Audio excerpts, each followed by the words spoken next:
Oke, di video kali ini saya ingin memberikan preview match untuk 3 pertandingan. Di hari Jumat besok ada Rans dengan Persebaya Surabaya, lalu di hari Sabtu ya ada Persik Kediri dengan Dewa United, lalu ada derby Papadaan ya antara Barito Putra dengan Borneo FC. Kita langsung mulai dulu bahas dari Persebaya Surabaya. Di pertandingan besok Persebaya Surabaya akan menghadapi Rans sebagai tim tamu dan saya sudah memberikan beberapa catatan ya di pertandingan besok untuk Persebaya Surabaya.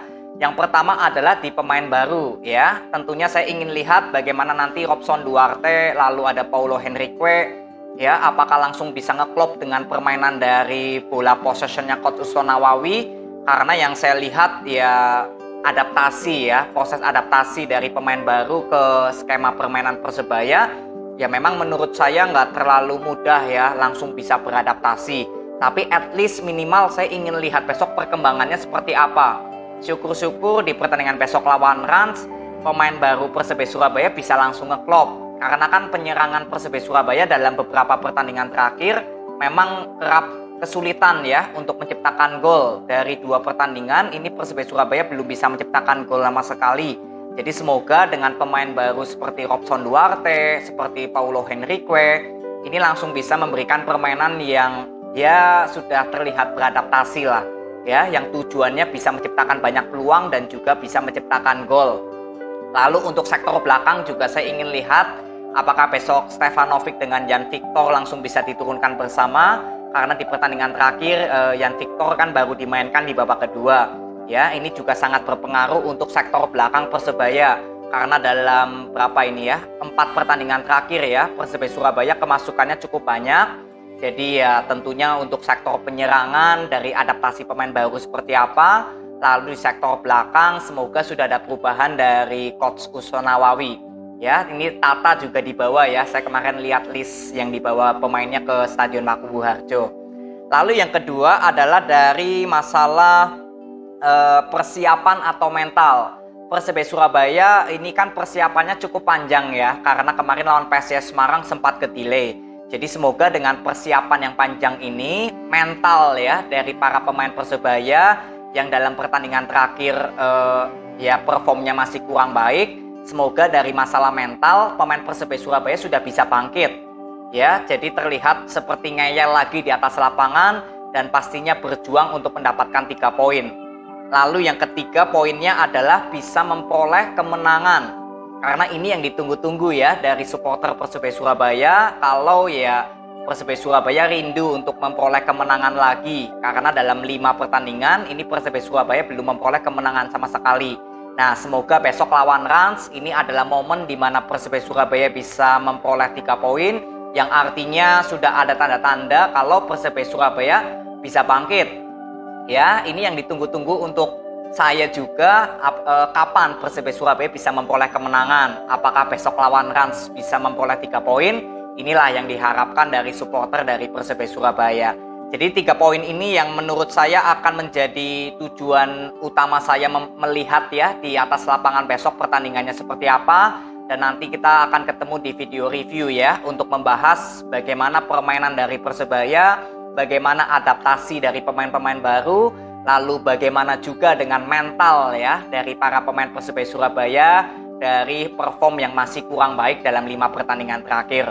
Ya, jadi besok untuk Persebaya Surabaya selamat berjuang, semoga bisa memperoleh kemenangan dan juga bisa memperoleh momen kebangkitan ya untuk Persebaya Surabaya bisa memperoleh 3 poin. Nanti kita ketemu di video review untuk membahas jalannya pertandingan Rans dengan Persebaya Surabaya. Lalu next ya ada derby dari Papadaan ini antara Barito Putra dengan Borneo FC. Memang saya jarang ya membuat video review untuk Barito Putra dengan Borneo. Di satu sisi memang viewers ya di YouTube saya masih gak terlalu banyak, tapi ya secara perlahan saya juga ingin membahas ya. Sebetulnya saya nonton, tapi terkadang untuk membuat video memang ya masalah viewers cukup sedikit sekali ya. Waktu itu saya pernah buat, tapi is okay, nggak masalah. Saya tetap semangat ya untuk membahas Barito dan juga Borneo.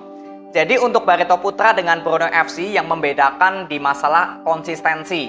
Kalau dibilang dari masalah kedalaman skuad, sebetulnya Barito Putra dan Borneo ini sama-sama tim yang memiliki kedalaman skuad yang seimbang. Tapi yang membedakan adalah di Barito Putra masalah transisi line up atau transisi pergantian pemain di babak kedua. Ini menurut saya faktor utama yang membuat penampilan Barito seperti inkonsisten. Sedangkan untuk Borneo FC, kalau kita lihat starting line up yang diturunkan memang seperti itu terus gitu ya. Seperti Hendra Siswanto atau mungkin kayak Hirose, Adam Alis, ada Kadenasi di depan, Stefano Lillipali, M. Siran, lalu ada Pluim ya yang sudah berapa kali dimainkan dari awal. Artinya kalau Borneo FC secara pemain inti dan pergantian pemain di babak kedua sebetulnya itu sudah mengikuti dari skema permainannya Borneo. Ketika permainan Borneo sudah terlihat berjalan ya sistemnya, di situ sebetulnya ya pemain-pemainnya itu terus. Sedangkan untuk Barito Putra memang juga sama, pemain yang diturunkan rata-rata ya itu terus. Tapi sebetulnya ini belum komposisi pemain terbaiknya Barito.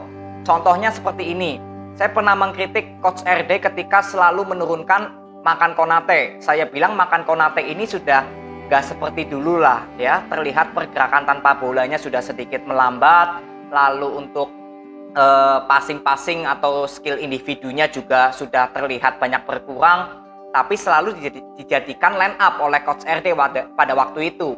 Itu sudah bagian dari kritik saya kalau sebetulnya Makan Konate nggak terlalu mendukung ke skema permainan Barito. Lalu yang kedua, di pertandingan kemarin saya nonton ya ketika Barito kalah lawan PSS Sleman.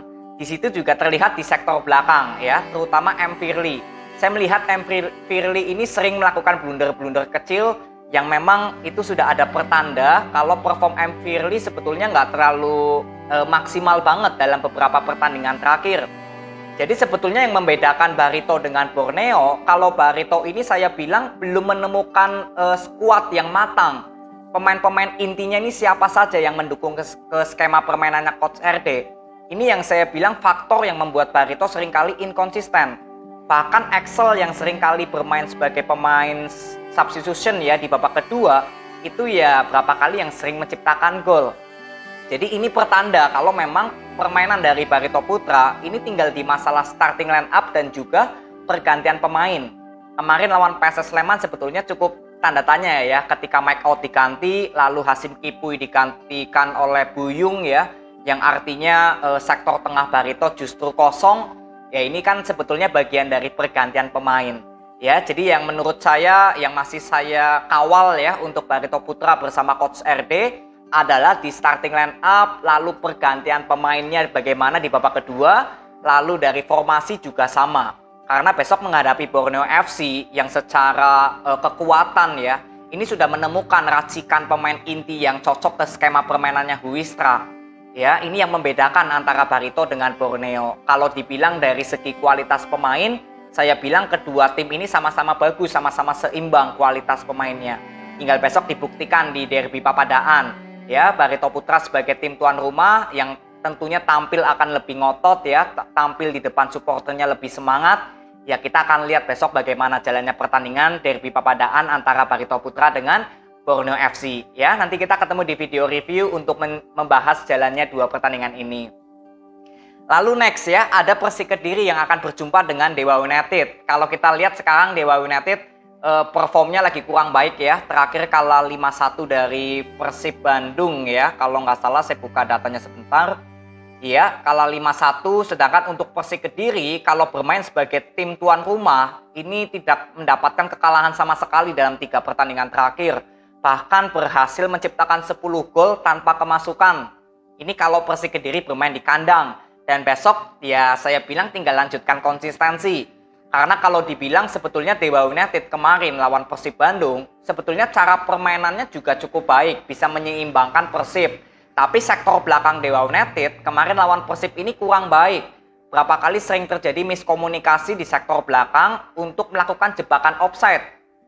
Nah, pertanyaannya, permainan Persik Kediri ya, yang berapa kali sering memanfaatkan kesempatan untuk melakukan counter attack. Nah, ini sebetulnya kalau Dewa United belum ada evaluasi dari kekalahan lawan Persib kemarin, ya tentunya lawan Persik Kediri bisa saja hasilnya akan lebih lebih sama gitu loh ketika keadaannya lawan Persib, yang artinya Persik Kediri mungkin bisa menciptakan banyak gol Karena cara permainan Persik Kediri dengan Persib kan sebetulnya sama ya, membangun serangannya lebih cepat gitu ya, lebih passing-passing long ball atau ya counter attack. Nah ini semoga Dewa United di sektor belakang sudah ada evaluasi dari Rian Erik ya. Kalau enggak ya ini berbahaya sekali ya. Apalagi Persik Kediri di pertandingan terakhir sebagai tim tuan rumah itu rata-rata selalu menciptakan golnya melewati counter attack. Lalu untuk segi pertahanan saya kira Persik Kediri akan diuji juga besok karena kemarin lawan Persib saya lihat Dewa United juga berapa kali bisa membuat pertahanan Persik Bandung ini kerepotan ya, tapi karena sektor pertahanan Persib cukup solid, ini yang membuat berapa kali Dewa United sulit ya untuk menembus pertahanan Persib. Jadi besok tinggal kita lihat Persik Kediri di sektor pertahanan apakah bisa memperoleh hasil clean sheet lagi ya, karena ini bermain di kandang sendiri. Ya tinggal besok kita akan lihat, karena sebetulnya dari gaya permainan kedua tim sebetulnya nggak ada masalah, tapi untuk skema permainan paling kalau Dewa United lebih ke bola possession, kalau Persik Kediri lebih ke counter attack atau permainan cepat. Tinggal kita lihat besok efektifnya bagaimana untuk sektor depan dan belakang dari kedua tim. Ya, ini Persik Kediri kalau besok bisa memperoleh 3 poin tanpa kemasukan, ini memperpanjang rekor nih 4 pertandingan terakhir sebagai tim tuan rumah tanpa kemasukan dan selalu bisa menciptakan gol. Ya, ini pembuktian untuk Persik Kediri yang bermain di kandang sendiri. Ini kesempatan emas nih untuk Persik Kediri yang kalau nggak salah lawan PSM juga nanti akan bermain di kandang sendiri. Ya, sebelumnya menghadapi Persib Bandung. Ya, jadi ini aja mungkin video review yang saya bisa berikan dari Persik Kediri dengan Dewa United. Nanti kita bahas di video review jalannya pertandingan akan seperti apa. Jadi ini aja ya preview yang saya bisa berikan dari 3 pertandingan di hari Jumat dan Sabtu. Jadi ini aja, terima kasih, sampai ketemu di video berikutnya. See you.